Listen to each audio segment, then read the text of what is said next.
A Constituição do Império de 1824, ela tratou do meio ambiente de forma difusa e não focando diretamente o bem jurídico ambiental.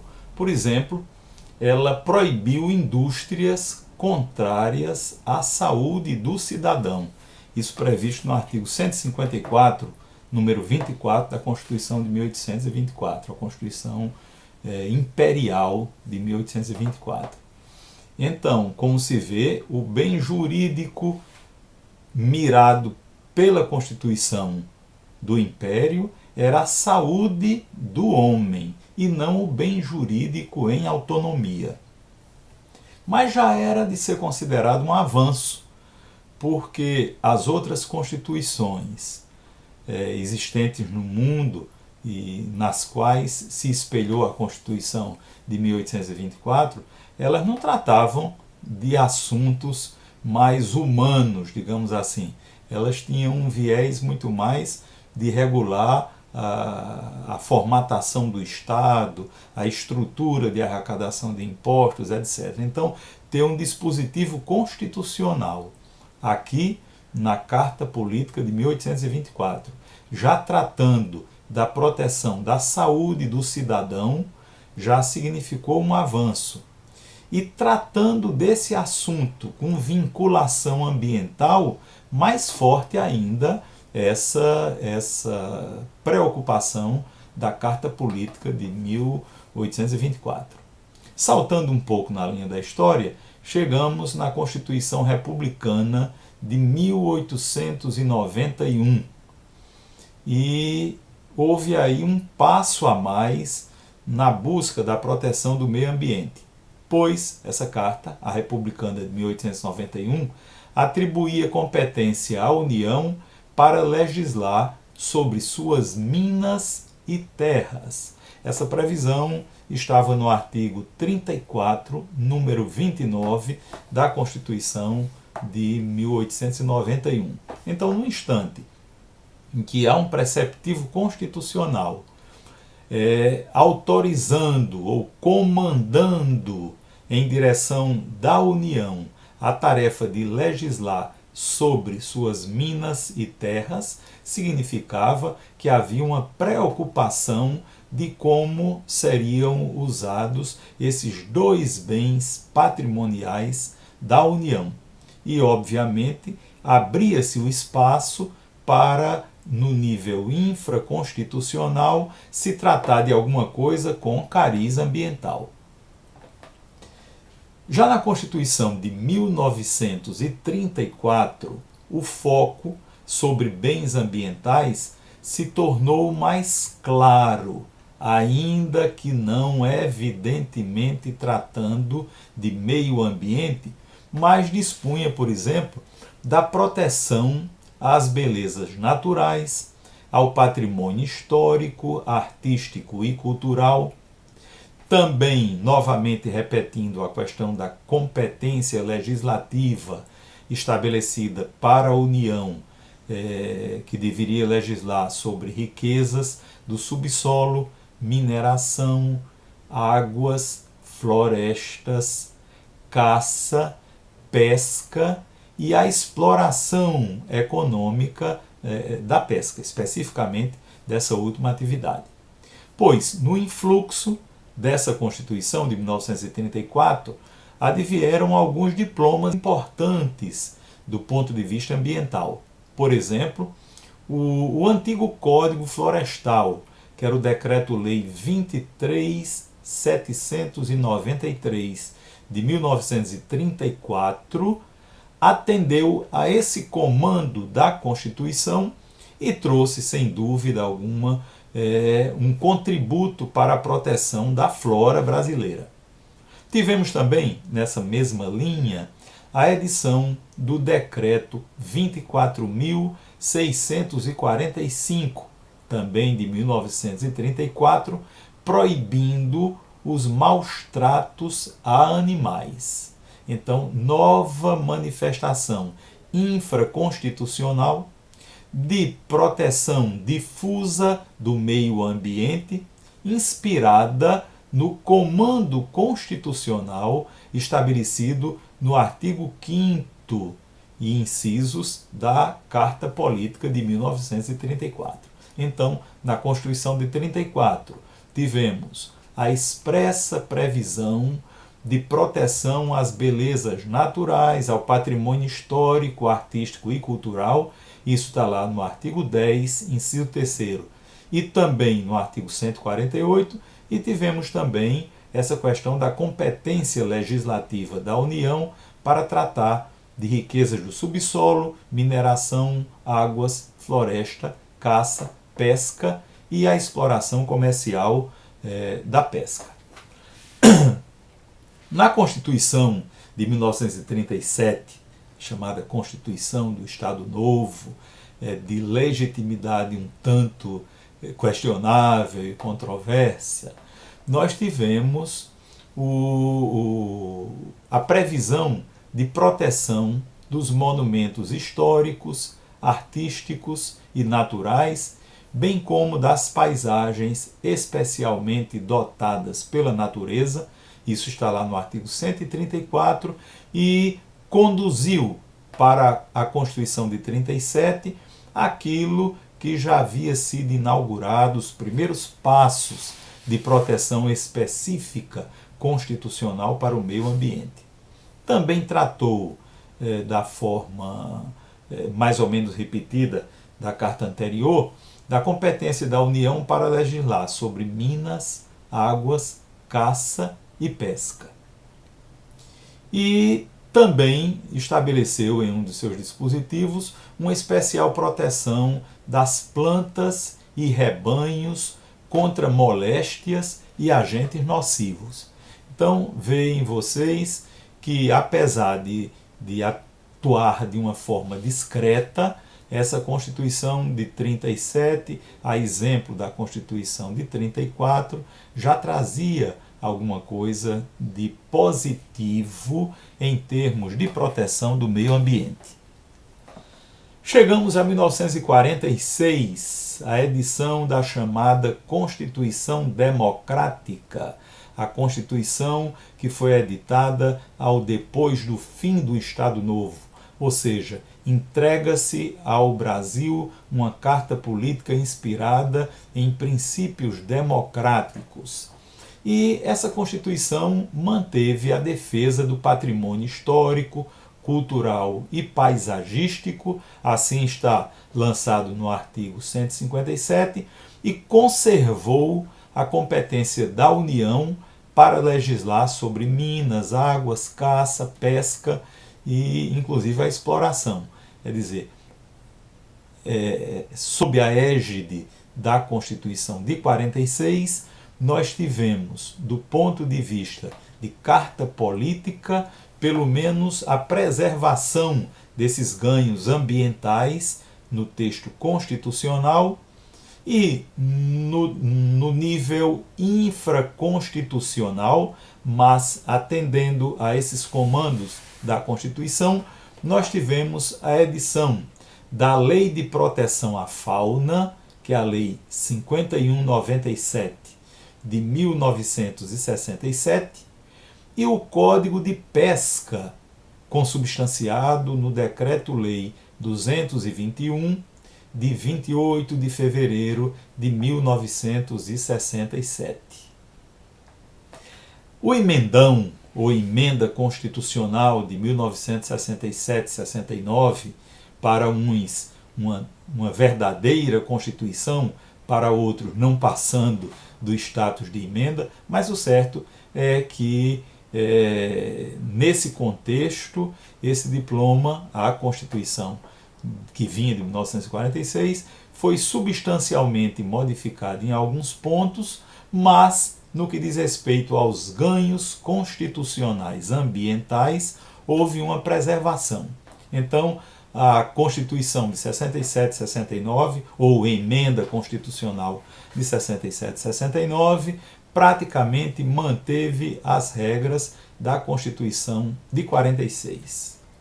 E chegamos 1988, ano em que em outubro, foi entregue à nação uma carta política inspirada nos mais lídimos preceitos de democracia participativa, pois essa Constituição foi editada por uma Assembleia Nacional Constituinte que, ainda que não fosse exclusiva, pois funcionava em paralelo com o Congresso, mas procurou representar as mais diversas categorias, os mais diversos espaços da sociedade brasileira.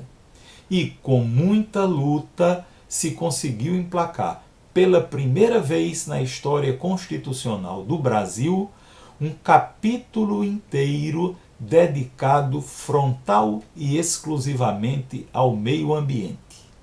Então, essa inovação há que ser louvada porque significou um importante passo para a proteção constitucional do meio ambiente. Do ponto de vista sistemático, você ter um capítulo inteiro, ainda que constituído por um só artigo, com inúmeros incisos e alíneas, mas colocando ali tudo que era possível ser colocado para a proteção do meio ambiente. Isso não significa dizer que em outros pontos da Constituição não exista proteção ambiental. Nós vamos encontrar, por exemplo, proteção ao meio ambiente lá na parte do Código Penal, entre os artigos 170 e 174, que trata da proteção da ordem econômica. E existe ali também um resíduo de proteção ambiental. Então temos proteção para o meio ambiente em outros espaços, mas significativamente nós temos um capítulo inteiro tratando da proteção do meio ambiente. Então, o constituinte eleito em 86 e que fabricou e que fez e que confeccionou a Constituição de 88, ele teve inspiração radical na congênere portuguesa, ou seja, na Constituição que estava em vigor em Portugal. Também inspirou-se na Constituição grega. A Constituição da Grécia é um exemplo do qual se abeberam vários outros sistemas constitucionais no que diz respeito à proteção do meio ambiente. Então, considerando o cariz muito híbrido da Assembleia Nacional Constituinte de 86, a presença da proteção do meio ambiente foi mesclada com a questão do desenvolvimento. Então, nós tivemos o artigo capítulo dedicado à proteção do meio ambiente, com olhos ao desenvolvimento sustentável, dialogando, pois, com o artigo 170, que trata da ordem econômica, mostrando, reitero, esse compromisso do Constituinte de 88 com a proteção de um meio ambiente sustentável, melhor dizendo ainda, de um desenvolvimento sustentável, onde a ordem econômica e a proteção do meio ambiente pudessem conversar, pudessem dialogar positivamente. Alguns pontos nessa Constituição de 88 merecem realce, merecem ser tratado de uma forma que se fique bem clara. Por exemplo, que o meio ambiente foi entendido como um direito fundamental. E a fundamentalidade do meio ambiente implica na sua indisponibilidade. Então, a escolha do bem jurídico ambiental, do bem jurídico meio ambiente, como dotado de autonomia e sendo entendido como um direito fundamental, lhe oferece garantias dentre elas a importantíssima garantia da indisponibilidade. Isso significa dizer, por exemplo, que o meio ambiente não se confunde com o patrimônio. Como eu disse instantes atrás, eles dialogam, mas o bem jurídico ambiental tem autonomia. E, considerando-se o bem jurídico ambiental como autônomo e como um direito fundamental, ele é indisponível, diferentemente da propriedade. Então, alguém pode dispor da sua propriedade imobiliária, por exemplo, mas não pode dispor do meio ambiente que a ela está colado, do meio ambiente que a circula, por exemplo. Ficou definido como princípio constitucional que o meio ambiente é um bem de uso comum do povo, sem titularização específica e insuscetível de apropriação. Significa dizer que o bem jurídico ambiental é de todos e não é especificamente de ninguém. Então, é dever de todos zelar pelo bem jurídico ambiental e não é, como se poderia pensar, uma tarefa exclusiva do Estado ou uma tarefa exclusiva de algumas pessoas, inclusive das titulares do direito de propriedade imobiliária ou mobiliária que dê suporte ao bem ambiental. Ficou consignado também na Constituição que o meio ambiente é essencial à saudável qualidade da vida. Qualidade da vida humana, qualidade da vida dos animais irracionais, qualidade dos ecossistemas, qualidade da vida. Então, o meio ambiente é um bem essencial à sadia qualidade da vida. Está escrito na Constituição no nível de princípios da proteção ambiental. Ficou também bem patente do texto constitucional que o cidadão deixa de ser um titular passivo do bem ambiental e passa a ser um titular ativo para defendê-lo.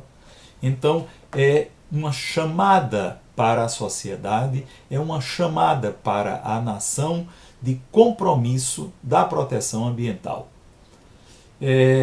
Outro tema bem interessante é quando a Constituição prevê que a titularidade do bem ambiental, que é de todos, se protrai para as futuras gerações.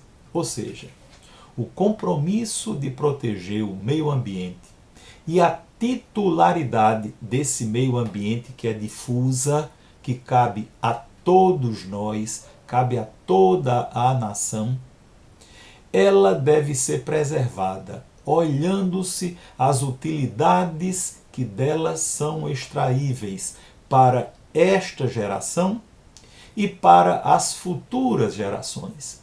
Isso é a consagração do chamado princípio da equidade intergeracional, bastante importante, pois nós não podemos ter o egoísmo, nós não podemos ter a veleidade, nós não podemos pensar somente no nosso próprio umbigo, mas devemos preservar o meio ambiente para as futuras gerações também. Tem outros temas, como eu já falei, de proteção ambiental na Carta Política de 88, que estão em locais diferentes. Por exemplo, no artigo 5º existe a possibilidade de manejo de ação popular de cunho ambiental. Então, é conferido ao cidadão, é dizer, aquele que é eleitor, a titularidade, ou seja, o posicionamento no polo ativo de uma ação popular, inclusive de cariz ambiental.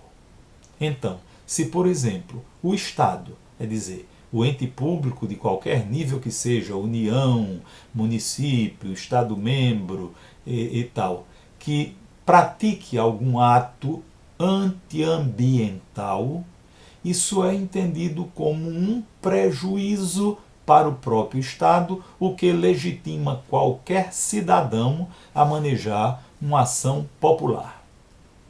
Temos também, no artigo 7º da Constituição, uma tutela ao direito do trabalhador a ter um ambiente saudável.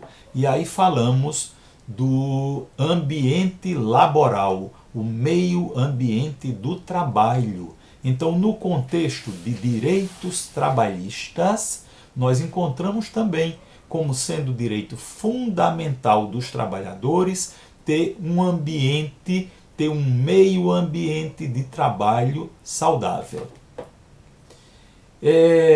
No artigo 20, que fala da titularidade patrimonial dos bens da União, é dito que pertence à União os bens, as terras, os bens patrimoniais imobiliários indispensáveis à preservação ambiental. Então, as partes de terra que sejam indispensáveis à preservação ambiental, desde que não titularizadas por outras instâncias estatais, elas pertencem à União, pois há um comando constitucional, o artigo 20 da Carta Política, que assim o diz. No artigo 23, fala da competência comum da União, dos Estados, do Distrito Federal e dos municípios para cuidar do meio ambiente. Então nós tratamos aí da competência gerencial, a competência administrativa ou competência material da União, dos Estados, do Distrito Federal e dos municípios para cuidar do meio ambiente. Não se exclusivizou, por exemplo, no Estado-membro ou no município essa tarefa. Então é tarefa da União, dos Estados, dos municípios, etc., cuidar do meio ambiente. Claro, dentro da sua divisão competencial traçada em norma infraconstitucional. O artigo 24, incisos 6, 7 e 8, ou seja, nessa parte importante da divisão de competências, inciso 6º, 7º e 8º, estabelece a competência legislativa comum. Então, tanto a União, como os Estados-membros, como os municípios podem legislar sobre matéria ambiental.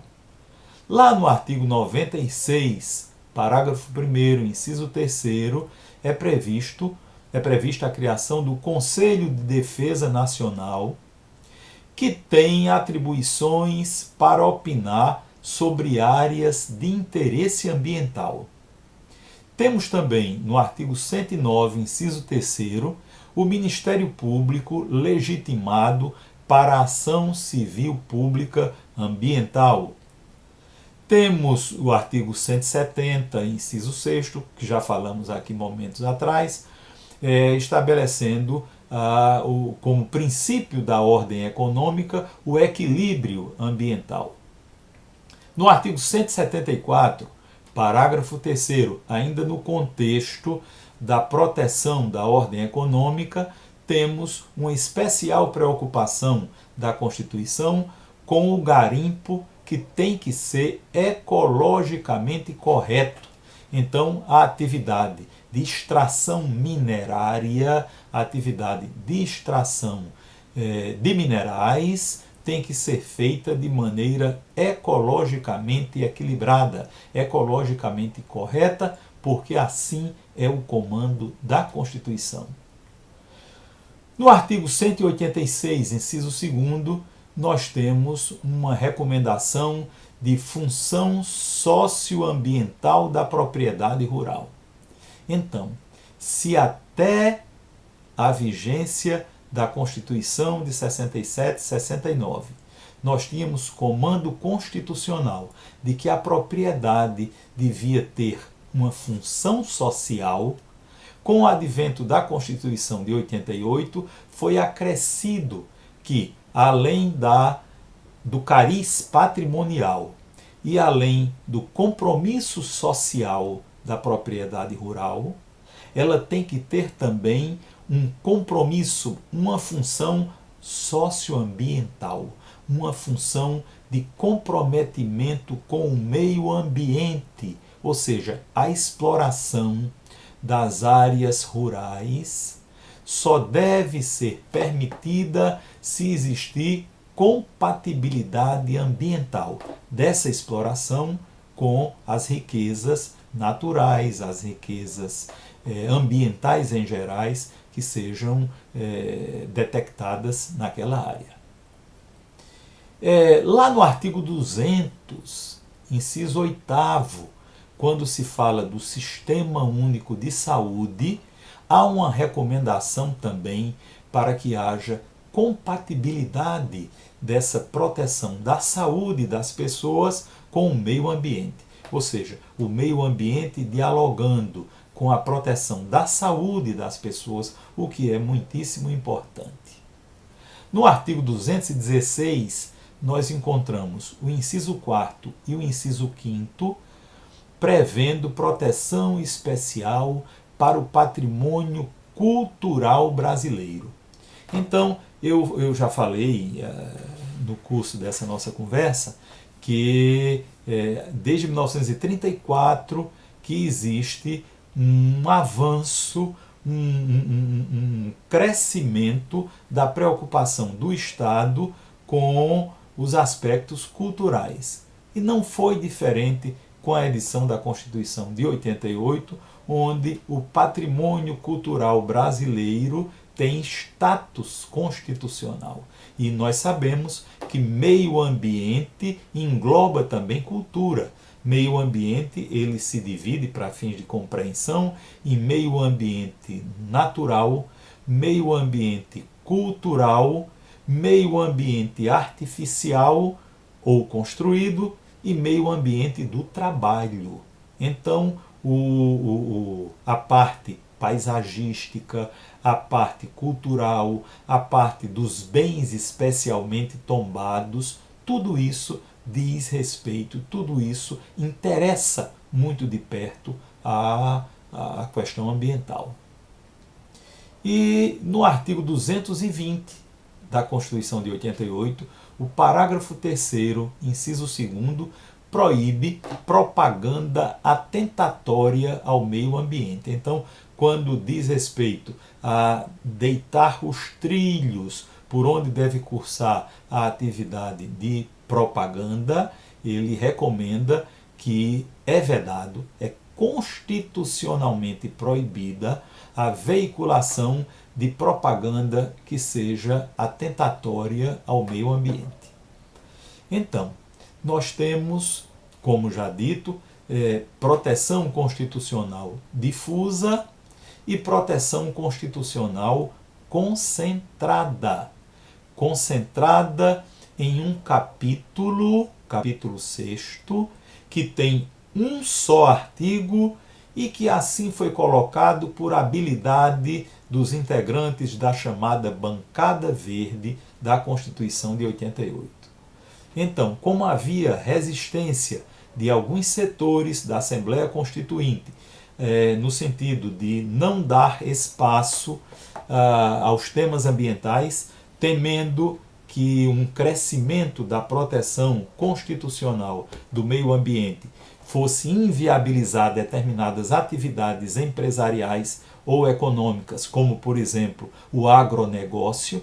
Então, formou-se, durante algum tempo do funcionamento da Assembleia Constituinte de 1986, uma espécie de barreira para as questões ambientais. Mas a habilidade de negociação de membros da Assembleia Constituinte com compromisso ambiental fez colocar um capítulo inteiro de proteção concentrada do meio ambiente, ainda que sob, entre aspas, o disfarce de ser em um só artigo, ou seja, tratando da temática concentrada ambiental no artigo 225, e somente no artigo 225 é que existe a proteção concentrada, pois proteção difusa tem em outras partes da Constituição, conforme já falamos.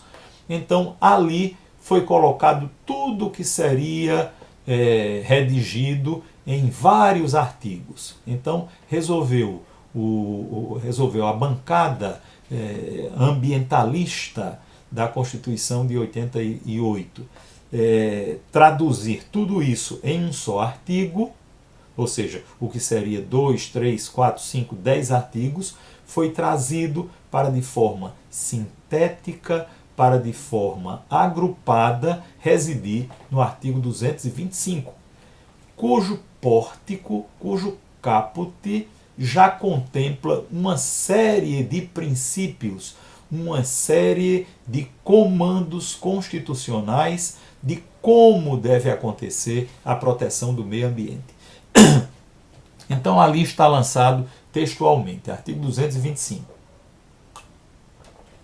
Todos têm direito ao meio ambiente ecologicamente equilibrado, bem de uso comum do povo e essencial à sadia qualidade de vida, impondo-se ao poder público e à coletividade o dever de defendê-lo e preservá-lo para as presentes e futuras gerações.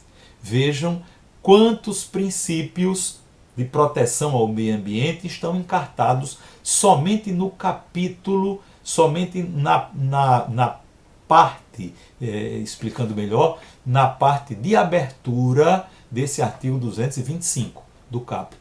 Então, princípio da participação popular, princípio da essencial qualidade de vida, princípio do compromisso da sociedade, princípio do ônus social, princípio do meio ambiente equilibrado e até mesmo o princípio da equidade intergeracional, ou seja, que é dever da sociedade e do Estado proteger o meio ambiente para esta e para as futuras gerações. Então, tudo isso o Constituinte de 86 conseguiu colocar na Carta de 88, logo na cabeça do artigo. Se extrai também desse mesmo artigo, através das suas partes, os deveres do poder público para com o meio ambiente. Então, no parágrafo 1º do artigo 225, nós temos um catálogo de comandos dirigidos ao poder público para proteger o meio ambiente. Então lá está escrito: para assegurar a efetividade desse direito, incumbe ao poder público 1. Preservar e restaurar os processos ecológicos essenciais e prover o manejo ecológico das espécies e os ecossistemas. Preservar a diversidade e a integridade do patrimônio genético do país e fiscalizar as entidades dedicadas à pesquisa e manipulação de material genético.